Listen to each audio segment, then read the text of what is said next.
going to show you 4 historical news clips that have been virtually scrubbed from the internet. You're not going to find them on Facebook, Instagram, or YouTube because of who owns and controls those platforms. Those same people do have AI that is working diligently to prevent the algorithms on X and TikTok from spreading these videos virally. So get this information while you still can. Check this out. It began when this woman was watching the Twin Towers burning from her apartment in New Jersey. She noticed 3 men on top of a van, posing for pictures with the towers burning in the background. And I could see that they were like happy. You know, they didn't look shocked to me. You know, they didn't look shocked. I thought it was very strange. The witness called police, who stopped the van hours later and arrested 5 men. All 5, it turns out, were Israeli. They were turned over to the FBI. Sources tell ABC News during a check of national security databases, some of the men were listed as having had connections with Israeli intelligence. At the FBI, that set off alarm bells. The FBI needed the answers to 3 important questions. Who were these men? What brought them to that parking lot on the morning of September 11th? And did they have any advance knowledge of what was going to happen that day? The men said they were just taking pictures at the time. They said they worked for a company called Urban Moving. The FBI obtained a search warrant for the company's offices. 2 SUVs were filled up with between 9 and 12 boxes and computers. Not long after the arrests, the offices of Urban Moving were simply abandoned. Almost everything was left behind. In jail, the 5 Israelis were repeatedly interrogated and given lie detector tests. Stephen Gordon was their American lawyer. They were asked questions if they had ever been approached by or hired by any non-United States intelligence community. While there is still some debate among American intelligence officials, many investigators believe some of the men were part of an Israeli operation aimed at monitoring radical Islamic charities that support groups like Hamas, something lawyers for the 5 men and the Israeli government strongly deny. These 5 Israelis were not involved in any intelligence operation in the United States. The story is simply false. In the end, the FBI concluded there was no evidence that any of the 5 men had advance knowledge of the September 11th plot. After 71 days, the 5 Israelis were deported, leaving some ruffled feathers among both U.S. and Israeli officials.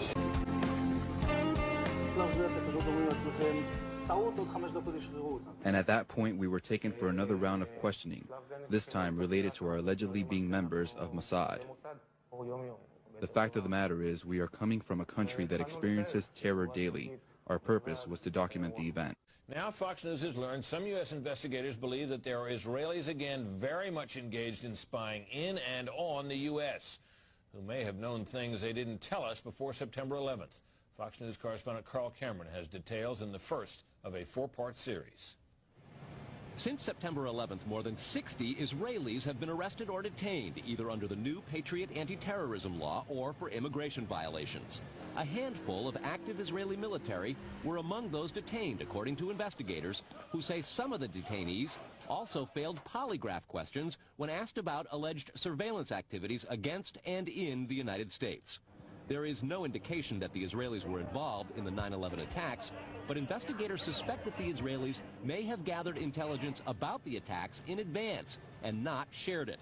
A highly placed investigator said there are, quote, tie-ins, but when asked for details, he flatly refused to describe them, saying, quote, evidence linking these Israelis to 9/11 is classified. I cannot tell you about evidence that has been gathered. It's classified information.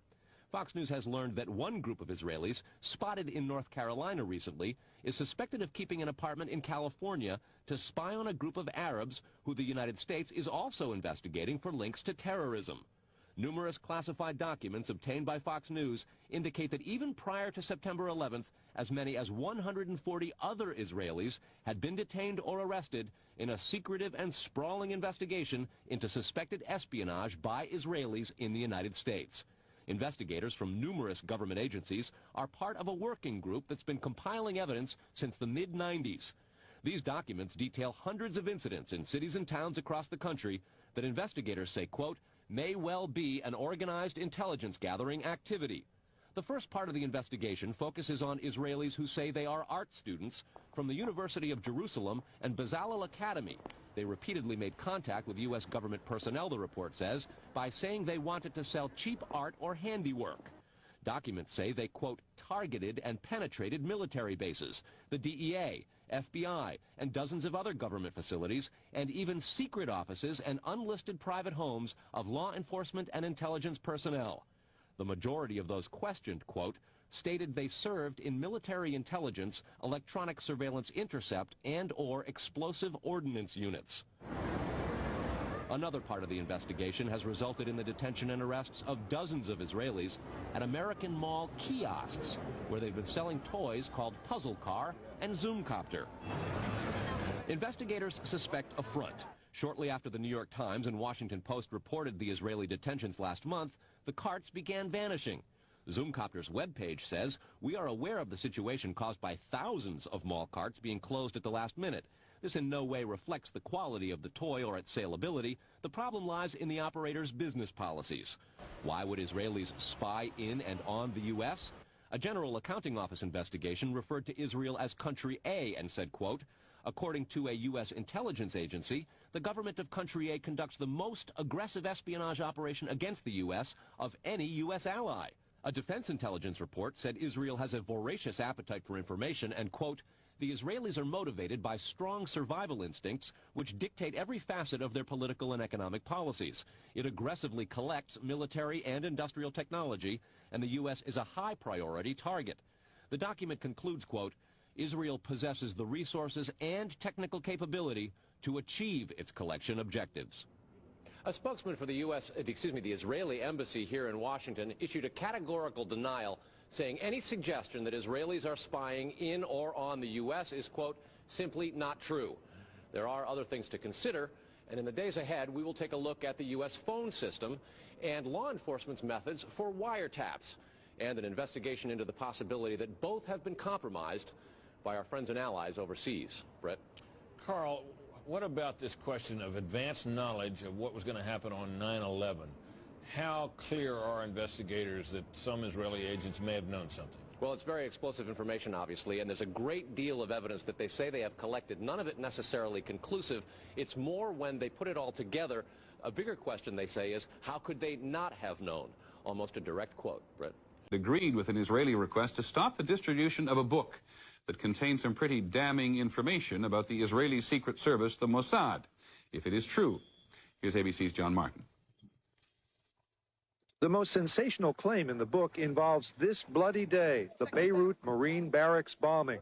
The book says Israeli agents kept vital information from U.S. Marines that might have saved the lives of 241 Americans killed here. Israeli government sources deny this account, but according to the book, an Israeli informant saw a Mercedes truck being fitted with secret panels for explosives. Israeli troops were told to be on the lookout for the truck. But the book says the Israelis intentionally gave the Americans only a vague warning, not mentioning the kind or size of vehicle. The book says Israeli intelligence was willing to let the terrorists succeed to protect their sources and out of contempt for U.S. intelligence. It says agents withheld information on U.S. hostages for similar reasons. In Toronto today, the author was under a court-ordered gag not to discuss the book or the case. You see, there's two restrictions.